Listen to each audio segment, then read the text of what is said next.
My name is Dexter Kincaid, 36, engineer, husband, father, the kind of man who speaks when spoken to, who doesn't raise his voice unless someone's bleeding, and still, somehow, the one everyone calls dramatic, especially in this family.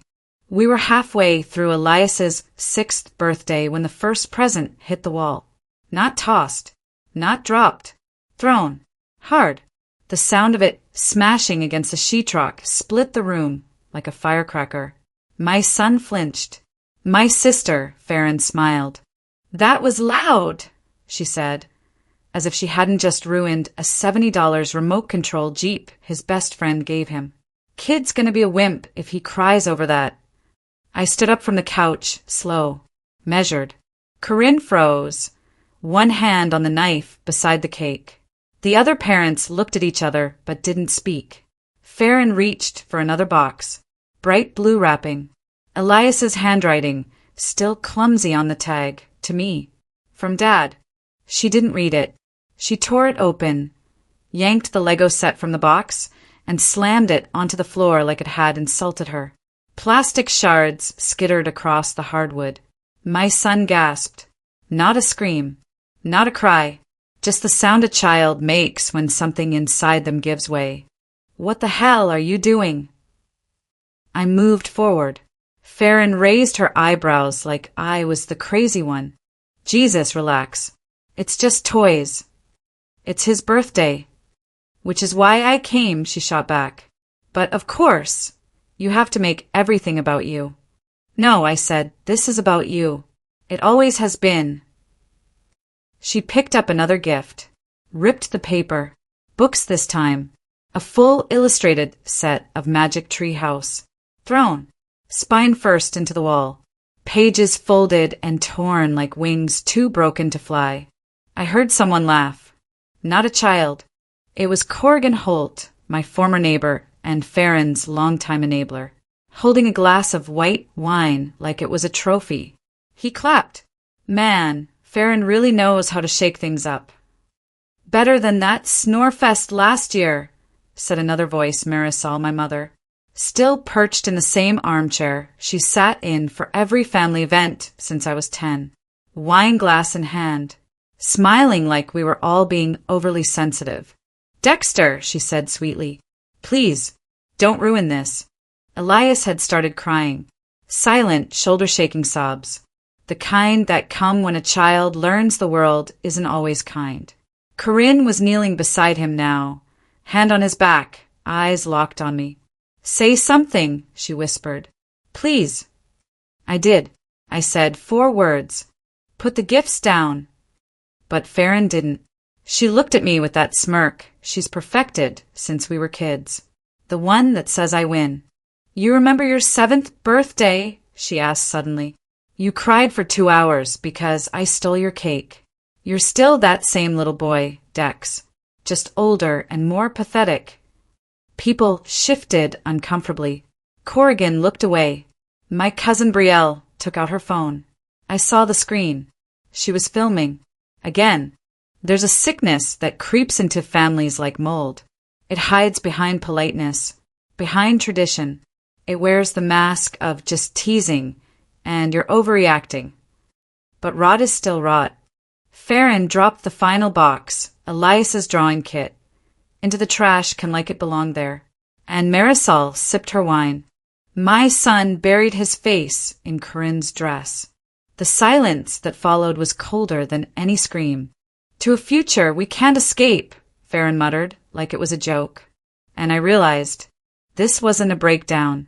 It was a message. The house was silent by 10:30. Wine glasses abandoned. Wrapping paper crumpled. Elias asleep, mouth open. One tiny hand curled around the corner of Corinne's shirt like he was scared to let go. I stood at the top of the stairs, watching the shadows stretch across the living room like claws. Corinne stood in the hallway behind me, whispered, "Dex, say something." I didn't. I walked to the garage. No shoes. No sound. I opened the drawer under the workbench, pulled out the black duffel, the emergency one, The one every man like me packs when he realizes love doesn't guarantee safety. Phone charger, USB drive, birth certificates, extra cash, $1, $200 rolled tight, our passports, a burner. I packed like I'd done this before, because part of me had. There's a moment every parent fears, when you realize the threat isn't out there. It's in your own bloodline. Cut. I walked upstairs. Corinne was in our room, brushing Elias's hair back from his forehead. She looked at me, didn't ask questions, just nodded. We moved fast. 2 backpacks, 1 suitcase. She didn't pack jewelry, didn't even grab her laptop. Leave it all, I said. She stared at her wedding ring. Left it on the dresser. Cut. We stepped out through the garage at 1:13 a.m. I shut the door without a sound. Corinne buckled Elias in. I started the car. Cold air poured in. I didn't turn on the heat. 3 minutes into the drive, Corinne whispered, "Do you think they'll notice?" "They'll notice," I said. "They just won't care." She didn't respond, just turned her head to the window. We drove east, away from the coast, away from Farron, away from the wine and the laughter and the smashed pieces of my son's birthday. Cut. We checked into a motel just outside Issaquah. $87 a night. No cameras in the hallway. 1 entrance. Botlok. I carried Elias in. He stirred once, mumbled something, hugged tighter to my chest. Inside, I set him on the bed. Corinne disappeared into the bathroom. I heard water running. Not a shower, just water. Sometimes you need noise to hold back the scream. I sat in the corner with my laptop on my knees. Opened the folder labeled Shadow. For years of documentation, photos, audio, copies of emails, scans of insurance documents, therapy notes from Elias's old counselor, before Marisol insisted he doesn't need to see someone. He's just emotional like his dad. I clicked on a folder marked 2019, Incident 03. A 23-second clip played. Farron standing beside Elias's birthday cake. He was turning 4. I watched her glance around, then knocked the table with her hip. The cake toppled. Elias cried. Farron laughed.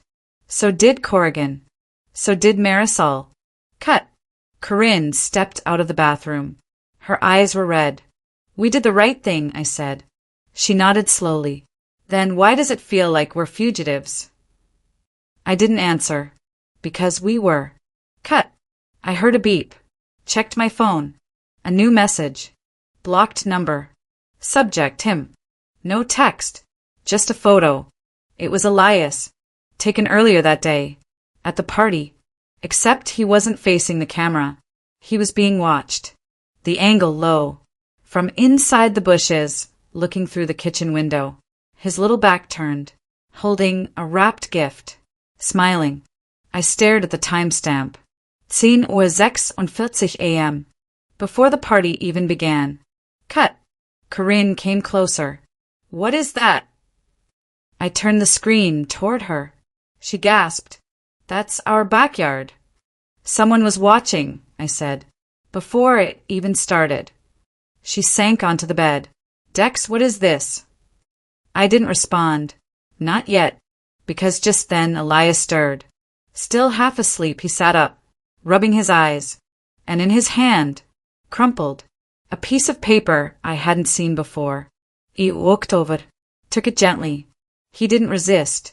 I unfolded it. It wasn't a drawing, not a card.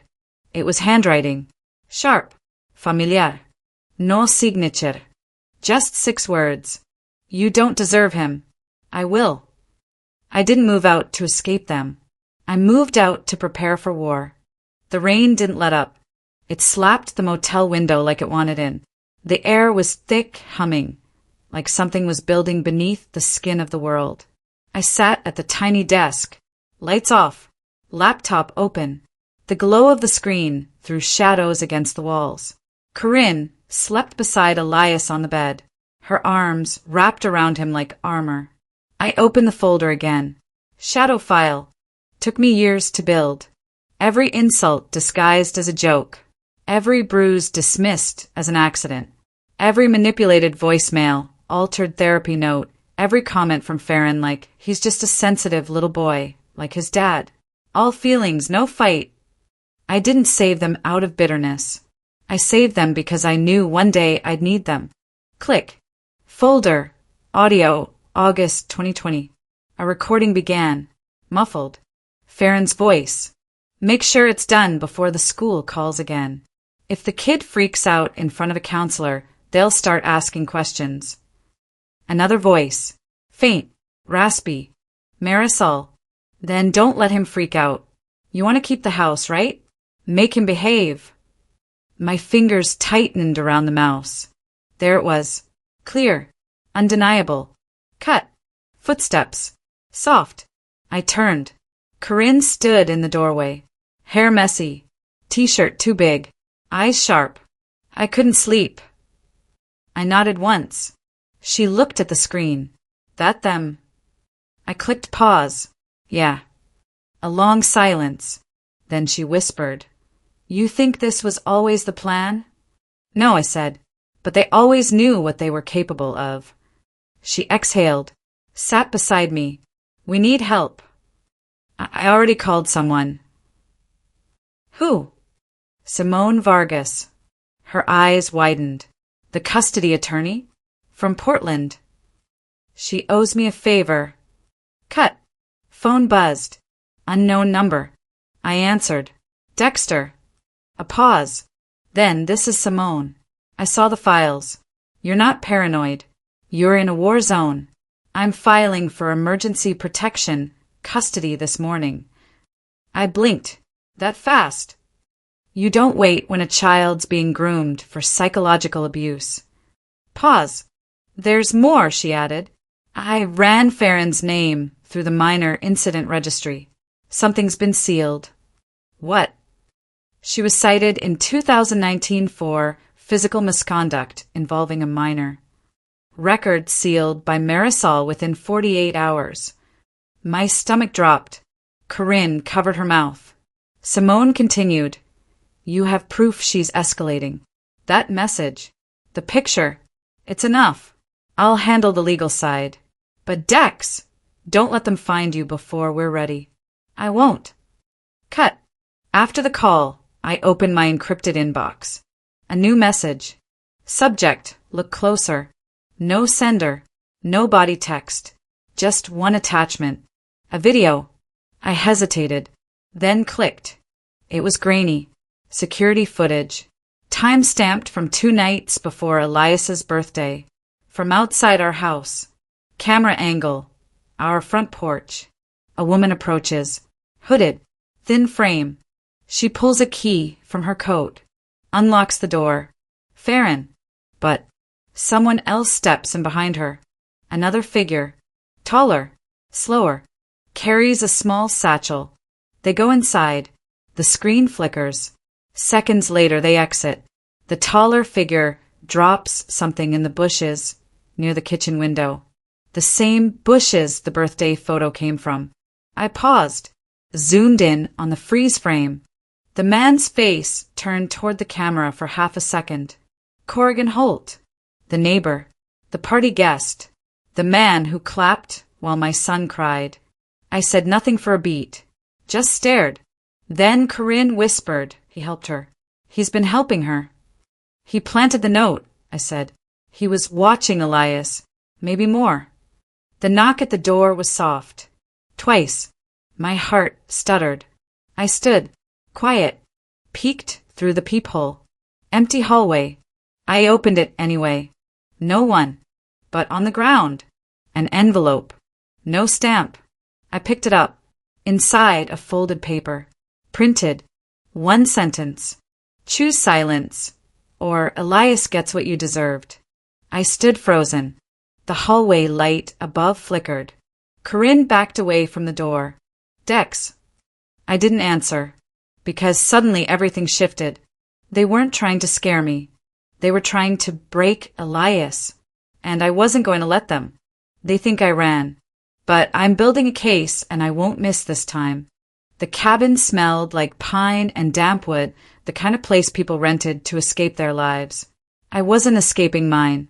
I was dissecting it, one splinter at a time.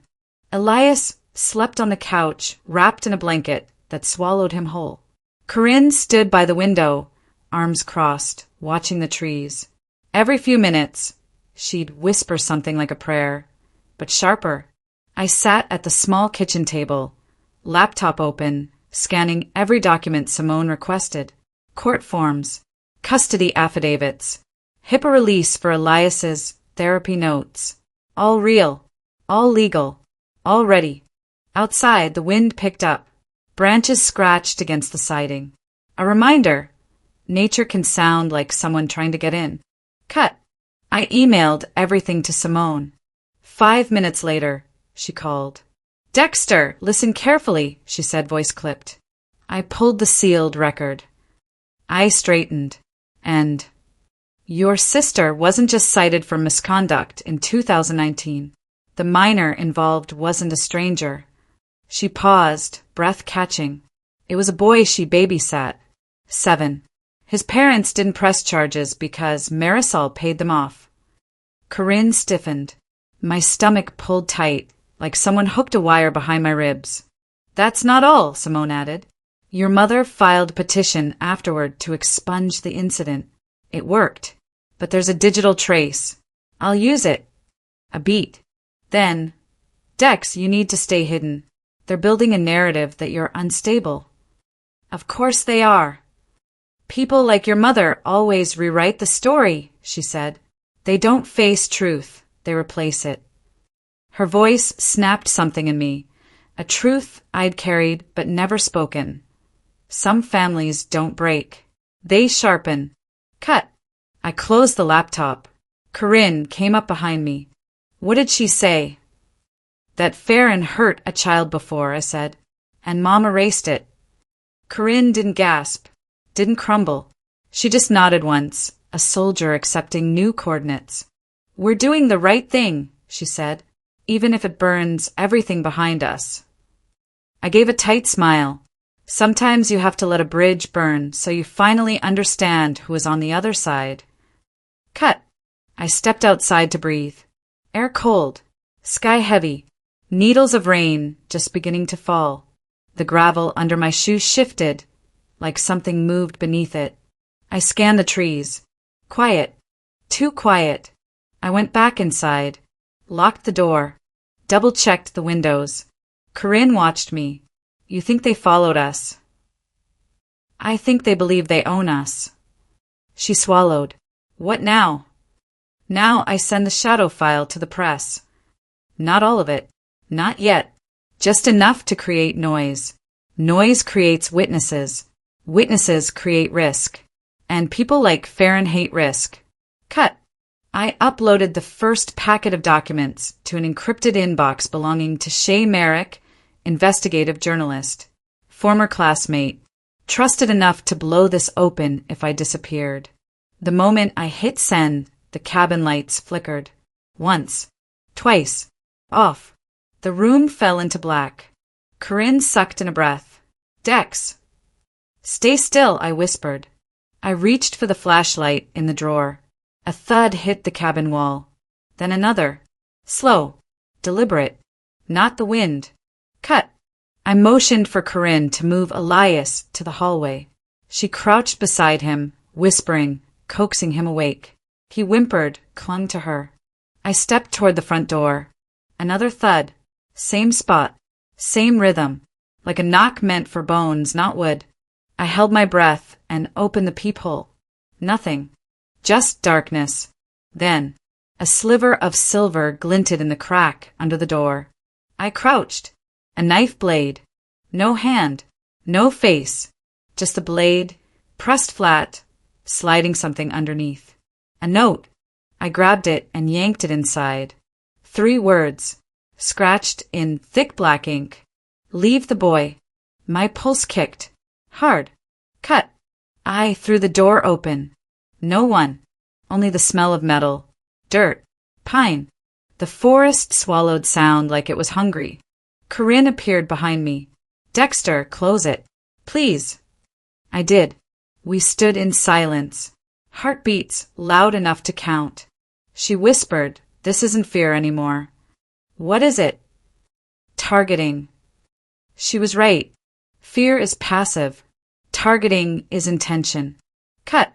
We moved quickly after that. Shifted furniture. Barricaded windows. Packed bags in case we had to bolt. Every movement sharp, breathless. The cabin seemed smaller now. Tighter. Like the walls knew something we didn't. At 3:12 a.m., my email pinged.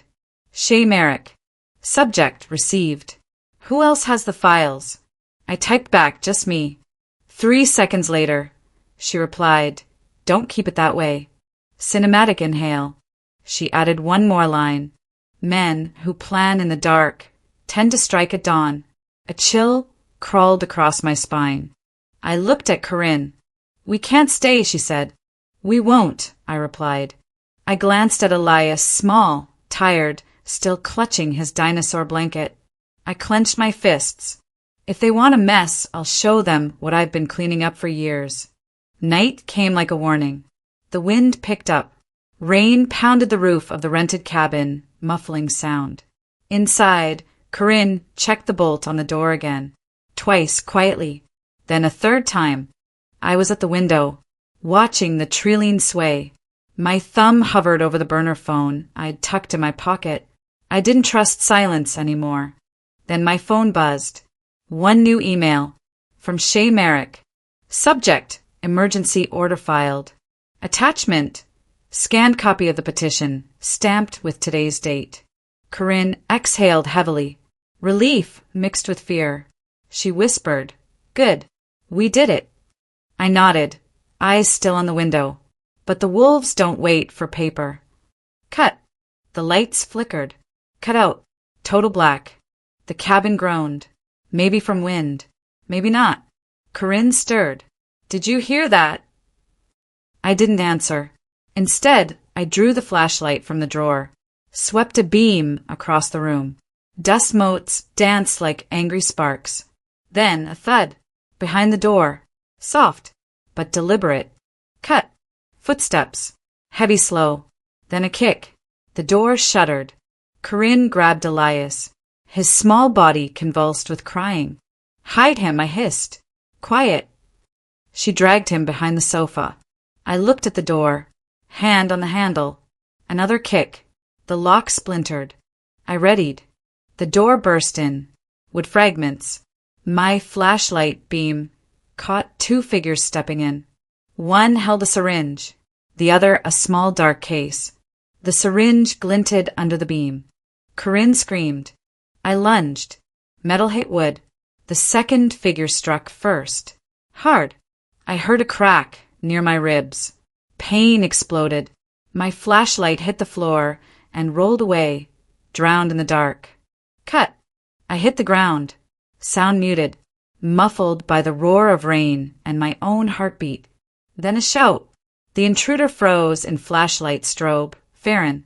"She'll be quieter soon," Farron sneered. "Goodbye to trophies and birthdays." I crawled toward the light stand, grabbed the base, but something heavier slammed into my skull. Pain. Black spots. Cut to black. Corinne's cry somewhere distant. The crack of wood beneath boots. Then silence. When I came to, Corinne had a damp cloth pressed to her temple. Her eyes were blank. And Elias? Gone. My world tilted. Cut. Outside, rain washed everything clean, but not the fear. I scrambled for my phone. 30 missed calls. Unknown numbers. First one, a distorted voice. "You can't save him." Then a click.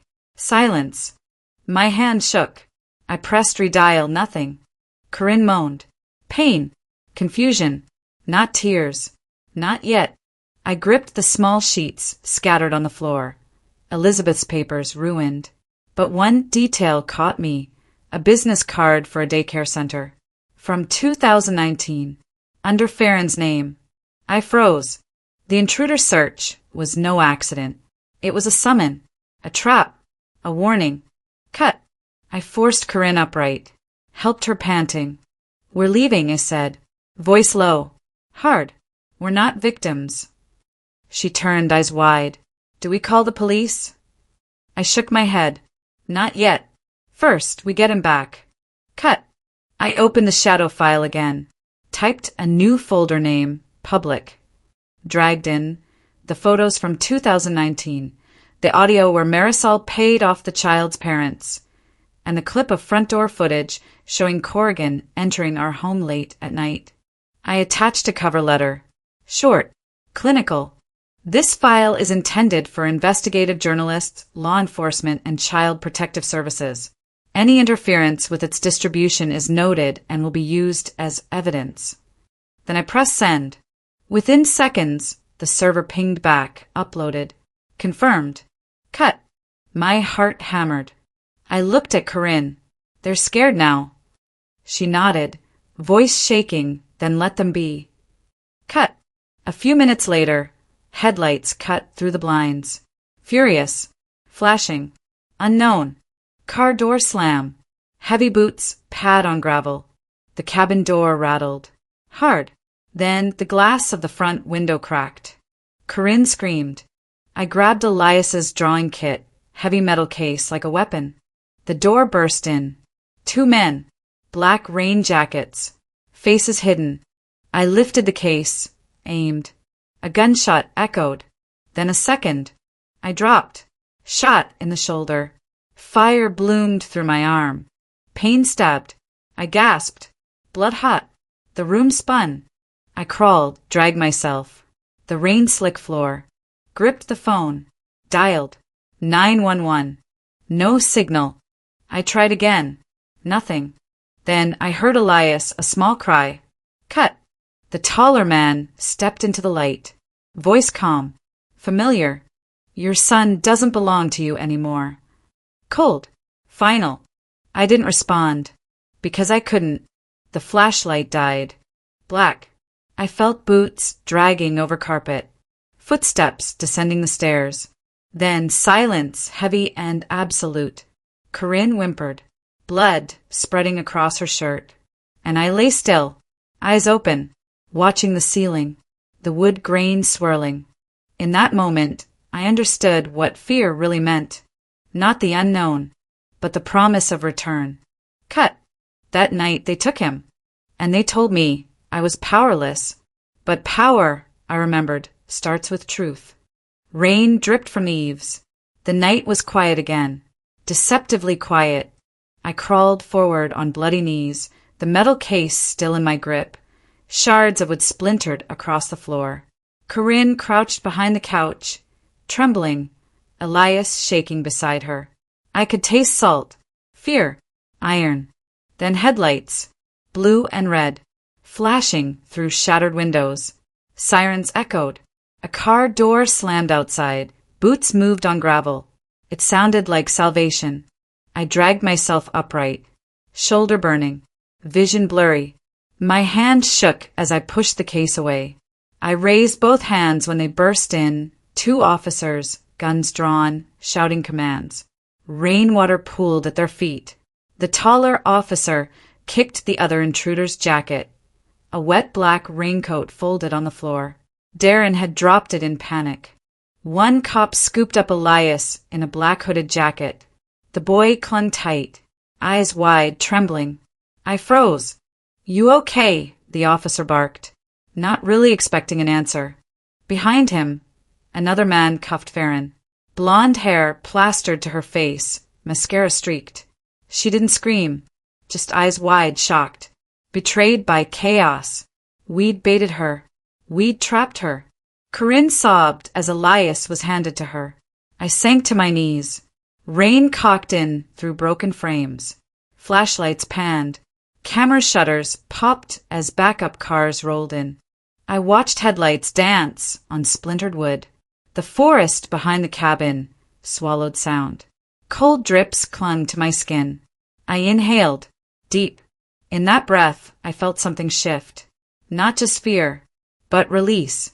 Cut. Half an hour later, in a police cruiser's back seat, I watched Farron being led away in cuffs. A detective thumbed through files. That same audio. The payment receipt. The 2019 sealed charge. Petty documents. Now bleeding with meaning. You've got a long ride, the detective said, voice flat. State's treating this as aggravated kidnapping plus child endangerment. You'll need to testify. I nodded, numb. Corinne sat across from me, Elias on her lap, hair damp from rain. She looked at me. We did it. I closed my eyes, but inside I was elsewhere. I saw all the broken toys, the cake slabs, the silence that followed, the laughter, and I remembered something I once heard. Courage doesn't roar. Sometimes courage is the quiet voice at day's end saying, I will try again tomorrow. It stuck in my bones. I would. Cut. Weeks later. Morning light. Pale. Soft. Not threatening. We moved into a small house far from the woods. Suburb. Quiet. Safe. Painted blue. Garden small but real. A swing for Elias in the backyard. I stood by the kitchen window waiting. Coffee in hand. Corinne was fixing breakfast. Eggs. Toast. Simple. Normal. Elias ran in, wild curls bouncing, cheeks still flushed from sleep. Giggled when he saw the swing. Dad. Dad. Push me. I nodded. Smiled. Took him outside. Push. Push. Push.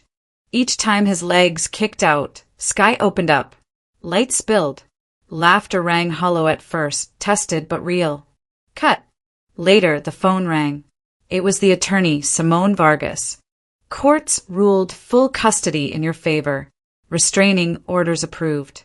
Farron and her mother won't step within 500 feet of Elias. Corinne let out a breath. I closed my eyes. That felt heavier than relief. It was clean. Final. Cut. I tucked documents into a folder. Evidence binder. Labeled Freedom. I topped it with a photo. Fried plastic pieces. Splintered wood. A cracked toy truck. Torn wrapping paper. My son's gifts. Ruined. I stared at it, then closed the binder. Because what really matters isn't what's broken. It's what you build afterward. Cut. That night, I knelt by Elias's bed. He slept under a blanket with dinosaurs. I placed a new toy next to him. A simple plastic T-Rex, small but intact. Soft whisper. Good night, buddy. Light footsteps. Corinne. Soft voice. You saved him. I shook my head. We saved him. And in the dark, I felt no shadow. We were home. Because sometimes to protect what you love, you have to burn the old house down. Then build a new one.